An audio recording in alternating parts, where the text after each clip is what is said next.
Hi students, now we are going to discuss the black body radiation and Rayleigh-Jeans formula by classical approach to describe this. So we have to know what is the black body radiation. Black body radiation. As you know, any material or any system in thermal equilibrium means that is continuously emitting and absorbing thermal radiation. Then only you can say some system is in thermal equilibrium. Because if it is only emitting, then obviously its temperature goes down. If it is only absorbing, means that is its temperature increases. So any particle or any system in thermal equilibrium means it is continuously emitting and absorbing thermal radiation. So if you consider a system or substance which continuously absorbing all the radiations incident on it, you are just thinking about an ideal body, some ideal body. You have an ideal body. Whatever may be the radiation incidentally on it, okay, this is get absorbed. This is not going to emit it back. So such an ideal body we call it as the black body. Okay, and this absorption, it is independent of the frequency of the radiation that is coming on it. Or you can say, regardless of the frequency, it absorbs all the radiation coming on it. Such an object or such an ideal body is called a black body. Okay, and we want to, what we are going to do, if it is absorbing all the radiation, there is a, you can also think of the radiation of it. Okay, so that we want to study and the spectra that is observed, the spectra that observed for such a black body looks like this.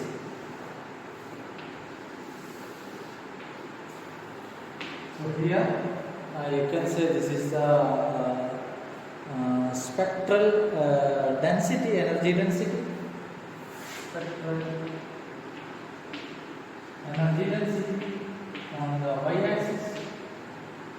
That is, I am calling that U. And on the x-axis you have frequency of the radiation that is coming out. Okay, so this is the thing. Now, how do you find? You can observe that radiation, the spectral energy density versus frequency, it will be coming like somewhat like this, okay, somewhat like this. Okay, so a little bit this is like this.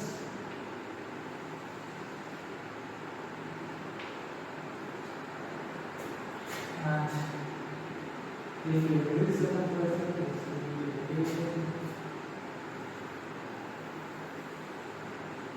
like this. Okay, so this is about this is about like that. So this is a spectra, black body spectra.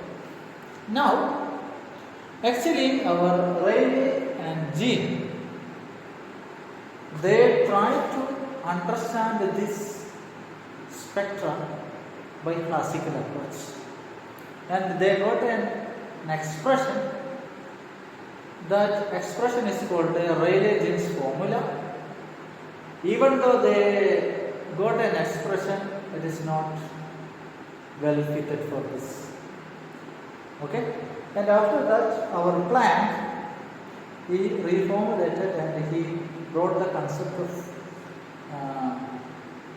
quanta of energy, that is called the photons, and he reformulated the formula and he got a very exactly what is called the fitting curve.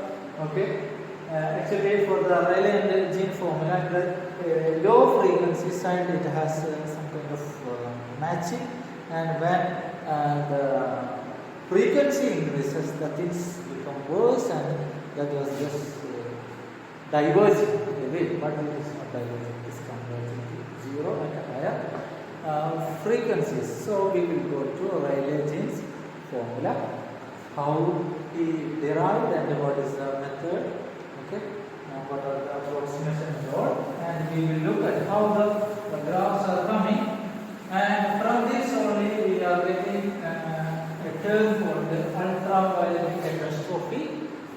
This ultraviolet catastrophe, I will tell you the end, because from the Rayleigh-Jean formula, in the low frequency side this is fitting bit, and when you move towards the ultraviolet side of the frequency, that is the higher energy side, the observed spectra and Rayleigh-Jean's formula, this is giving entirely different value. There is a huge discrepancy, and this we coined as the ultraviolet catastrophe.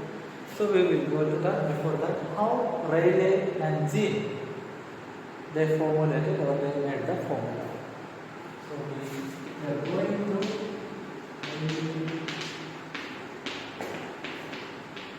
Jean formula, and basically this is a classical approach, not non-dynamic, classical approach. Okay. So what they did, so that we want to know. So to explain this spectra, that spectra you got for the black body radiation, to understand or to make the formula for this, they made the classical calculation by considering the black body as a cavity, radiation cavity, okay, and it is filled with the radiations and all the at a particular temperature T, and its walls are considered as a perfect reflectors. so somewhat like this, they consider it as a cavity, okay, and the radiation entering on it modifies, and what happened, these walls are perfectly reflected. So this reflect like this, and like this, and like this, like this.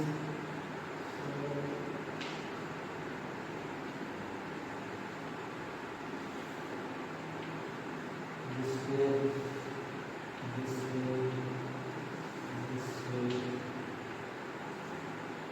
this way, then this way, like that. So it's continuously reflective, because all the walls are considered as perfect reflectors, so that it reflects whenever it incidentally on any of the walls. Okay. We just what is called consider this. The waves are standing waves inside this cavity. So what you need here, this the radiation that is entering inside the cavity, this is continuously reflecting, and you can consider it as a series of what is called standing waves of electromagnetic or what is called electromagnetic waves inside this cavity. Okay, so I'll just draw it like this. We have standing waves inside the cavity.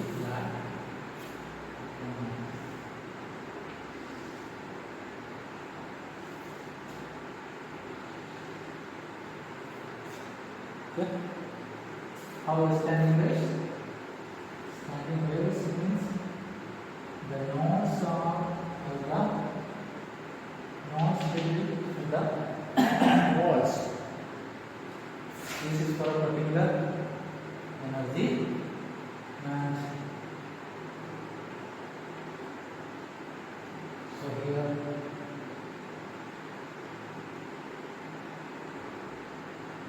actually if it reaches here then come back.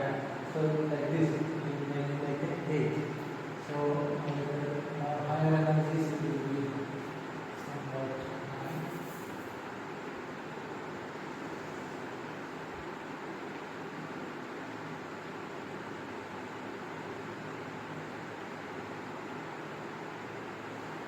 So this way, okay, you have standing waves, and I am considering the length is L.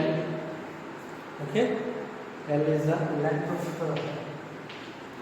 or you can say the sides of the walls are equal to L, or the length of the you consider this as a cube, because even though the drawing is not cube, you consider this a cubical cavity with the length L. Okay, and now the each standing waves are making lambda. What about this?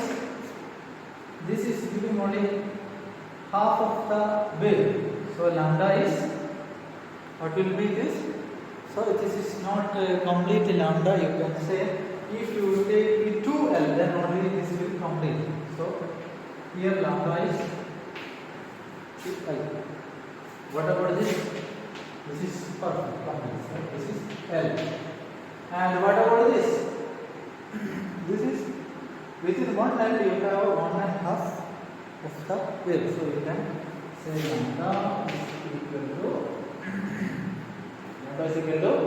3 2 by 3 of the 2 by 3 L. Or you can say 3 lambda will give you 2 of the length. That means 1 lambda. Again you will take one more L here. So another you have this will complete and another will complete. So 3 lambda will give you the length of 2 L. I hope you understood what I say. Okay. Now, in order for a node to occur at each walls like this, what you need in any direction, whatever may be the direction. Okay, then this lambda must be an integral number j of half wavelength. Okay, so അപ്പോൾ ഇതിൽ നമ്മൾക്ക് പറയുന്നത് ഇവിടെ lambda എന്ന് പറയുന്ന ഈ ഓരോ വേവും അതിൻ്റെ നോട്ട്സ് എന്ന് പറയുന്നതാണ് ഈ പോയിന്റുകൾ. Nodes that should be at the walls, okay, that you need. Okay, so in order for a node to occur at each walls, the path length from wall to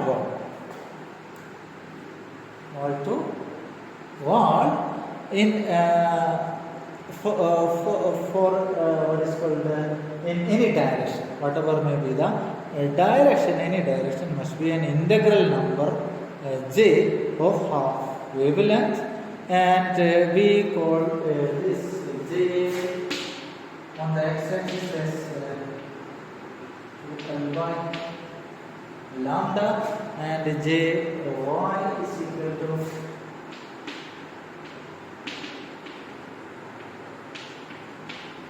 where your j will take the values 1, 2, 3 and jz is equal to 2L by lambda. Okay, and this will take the values 1, 2, 3 etc. Here also 1, 2, 3 etc. That is the number of half wavelengths in x direction. This will give you the number of half wavelengths in the x direction. Here this will give you the number of half wavelength in the y direction, and jz will give you the number of half wavelength in the z direction. Okay, so you have to be careful about this. I will tell you one more time. So I will tell you one more thing. We have a cubic cavity with the length n, and we got the standing waves. These standing waves, the nodes are at the walls. Okay, when the nodes are at the walls, what will happen? Here lambda is equal to 2l, and here lambda is equal to L. Here lambda is equal to 2 by 3l, like that. So in order to occur this, you can say in another simple way, your wavelength must be, or the path length between wall to wall or not wall to wall must be integral multiple of this number j. Okay, so here I am just writing, because I told Jx equal to 2l by lambda. How it comes? Here you just taking for your understanding only. So here I am saying J is equal to 2l by lambda. When it occurs, this occurs for J equal to 1, because that is the case. And for here, I am not going for Jx, Jz, because you have all the three directions. I am just considering this as a general. Then I just put the Jx. Okay. If it is axis is on the x direction, then you have to put it as Jx. Okay. Now here, what about this? Your J is 2l by lambda. Okay. What about the value of Jx? You have to be J is equal to 2. Then you will get lambda is equal to L, isn't it? Lambda is equal to L is one node. You are getting the node as a walls. Similarly here, J is equal to 2l by lambda, but J should be equal to 3. Then only you are getting the nodes. Okay? So this is the thing what I told, because in order to get the nodes at the walls, then what you need? You need the fact that the path length from wall to wall in any direction must be an integral number Jx of half wavelength. The path length L must be an integral number of half wavelength. Or here also you can write path length means from here to here. So I told it L. So L should be lambda by 2 dg. Okay, that will give you exactly. So you just keep on changing the value of j. J is equal to 1 will give you what is called 2l is equal to lambda. This one, first standing wave. J is equal to 2 will give you L is equal to lambda, that is the second standing wave, that is the nodes at the walls. And J is equal to 3 will give you this lambda is equal to 2 by 3L, that also giving the nodes at the walls. That's it. That is a simple thing. So I just wrote it for all the different directions. That's it.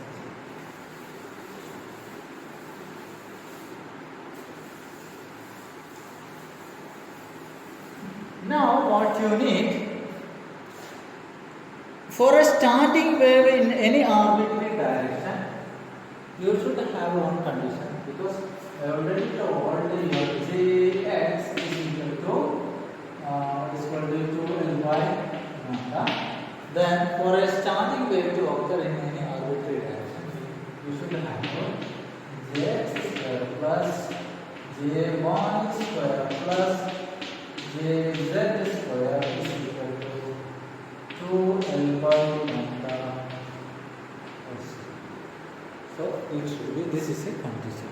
Here J may take the values and not like before, it may take Jx, J1, Jz, this any of it may take the values 0, 1, 2, 3, etc. All the values from 0 to f. Okay, so so that is a condition to have the nodes or the wave terminals in a node at the end. Okay, so that is the condition. This is for any arbitrary standing wave to occur. Okay, and here jx equal to 0, 0, 1, 2, 3, etc. Jy is equal to 0, 1, 2, 3, etc. And jz is equal to 0, 1, 2, 3, etc. like that. Now, what you need?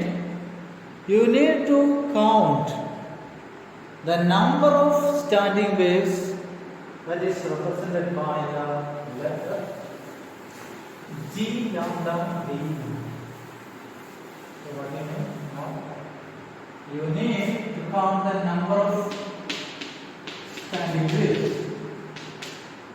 Standing waves. That is G lambda d lambda. That is lying between the wavelengths lambda and lambda plus d.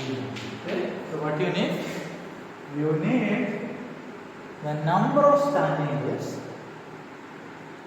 within the cavity that lie between lambda and lambda plus d lambda.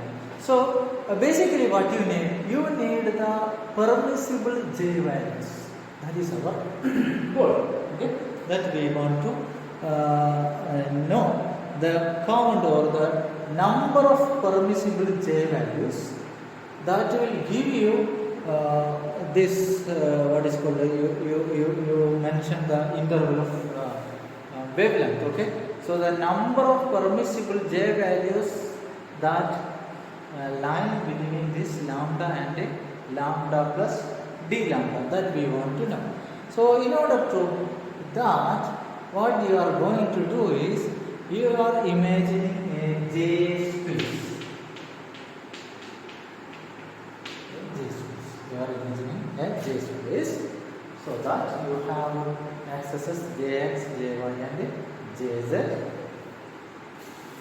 So J space,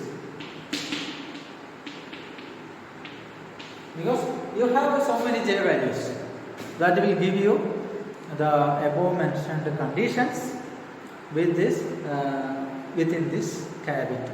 So what you need now? You need the number of permissible J values that is lying between this wavelength lambda and lambda plus d lambda within the cavity. Okay, so here I will just consider J space whose coordinates are Jx, J1 and J. So these are the coordinates, and obviously if you take any arbitrary J, then when J is equal to square root of Jx square plus J1 square plus Jz square. Okay, isn't it? Am I right or wrong? Okay. Now we will now for the time being we will consider 2D. That is, you have a Jx axis and then J1 axis, and in this you are considering any J. So all the J's will lie on it. Okay. For the time being I am just discarding Jz. So all the Jx and Jy combination that will give you this Jx, that will be obviously a what is called a cone of a sphere. Then if you are considering all the J values between lambda and lambda plus d lambda. So we know for a particular lambda you have a particular J value, and if you are adding with a d lambda you will have to add dj. So this is a J plus d. So here this is your J and this one is your dj. Okay. Now what you need? You need the total number of wavelengths between lambda and lambda plus d lambda, and this will be the same as the number of points, that is between j and j plus d. So you have to keep all the things in memory. We already made a relation between lambda and j. Okay, that you know j is equal to what we call it as 12 by lambda. So actually you need what? You need the number of wavelengths between lambda and lambda plus d lambda, that is equivalent to finding out the number of j values or j points between j and j plus d. So both are same. So instead of finding the number of wavelengths between lambda and lambda plus d lambda, we will find the number of j points in the j space where your coordinate axes are jx and jy and jx comma jy and jz. So here I consider the two dimension for the simplicity. So in the two dimension I took jx and jy, and all the combination of jx and jy will give you a particular j that will give you the chord of a sphere. And now I want to get the number of wavelength between lambda and lambda plus d lambda. Instead of finding that, I am going to find the number of points, number of j points between j and j plus d. Okay, so that I am going to do. So how to do it? It is very easy. You can just find the area, or if it is a three dimension, the volume between j and j plus d j. So that we are going to do. So in the three dimension, we will find out the volume between j and j plus d. So I am going to do it here. So the volume will be, what will be the volume? Volume is, you know, the surface area into thickness, that is 4 pi j square dt. So this is the volume. This is the volume of the entire sphere. That means we are considering all the coordinates. But we don't need that much. We need only the positive side. So we will just take octet of it. Okay, or the 1/8 of it. That means the positive coordinate only we are going to. Positive quadrant we are going to do. That is where your jx, jy and jz will give you the positive quantities. So we will just look at it, and we don't need all this volume because this volume will be complete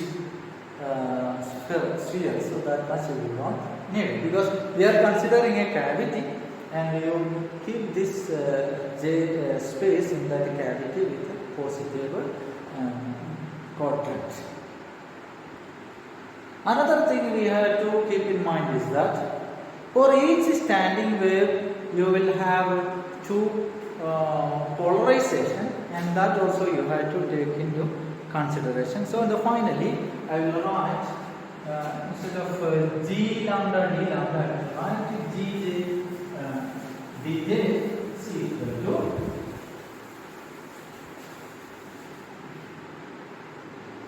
gj dj is equal to, I am looking at the 1/8 of my volume, that is 1/8 into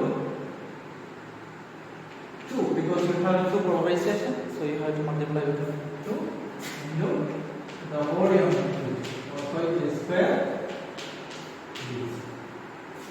So this is the thing that will give you 5 j square. Now what actually you need? You actually need g nu d nu. Okay, that we drawn in the beginning. That is in the spectrum of black body radiation. So we will make use of the relation between j and lambda. What was j? J is equal to 2L by lambda. isn't it? Now what I am going to do? I will just going to convert lambda in terms of frequency. That is, what would be lambda is equal to C by nu. So you will get 2L nu by C. Okay.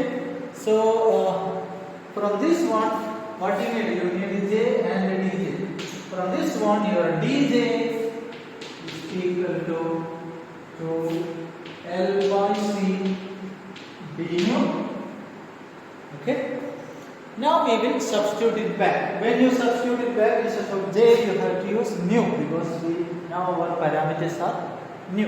Okay, the frequency. So then G nu d nu is equal to we have J here, but you need J square. So we will just multiply it. So pi into 2L nu by C whole square.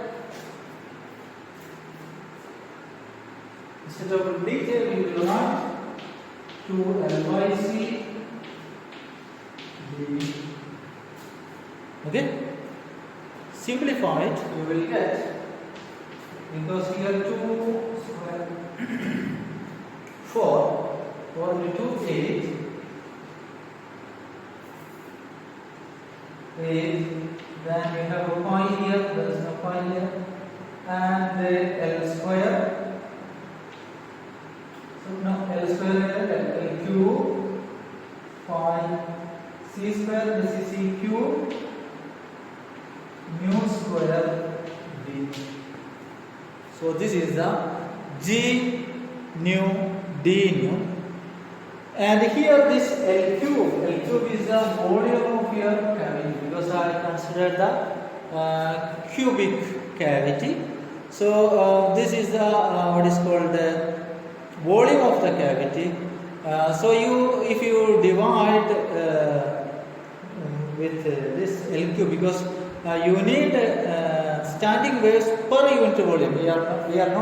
We just assumed it as a cubic cavity, but we need a result irrespective of the volume. Okay, so you need standing waves per unit volume. So you just divide it, then we will get the density. I think it here. That is called the density of standing waves. The density of standing waves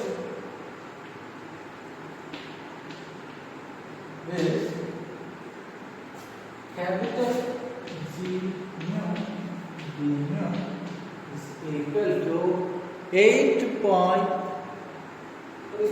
You may write it as 1 by L cube G nu d nu, that is equal to 8 pi nu square d nu by C cube. Okay, so this is the d nu d nu. Okay,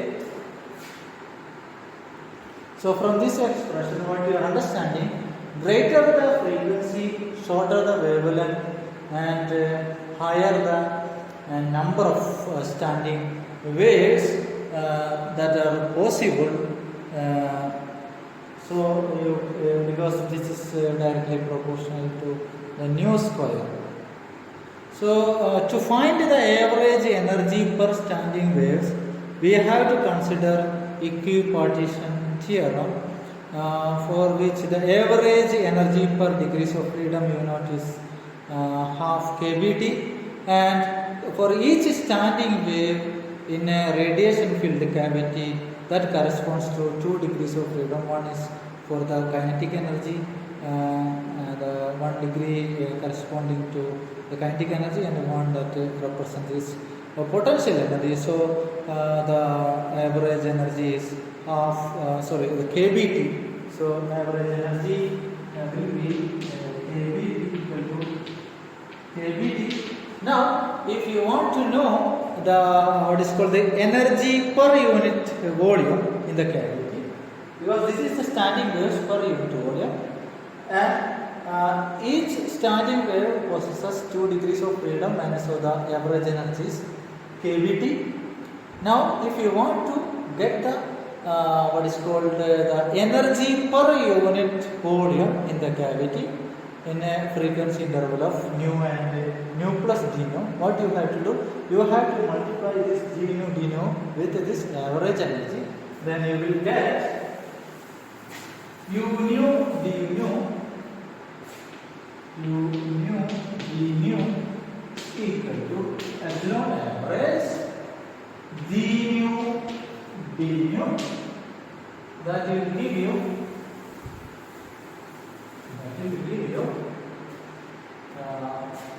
equal to kVt times 8 point nu square d nu by c cube.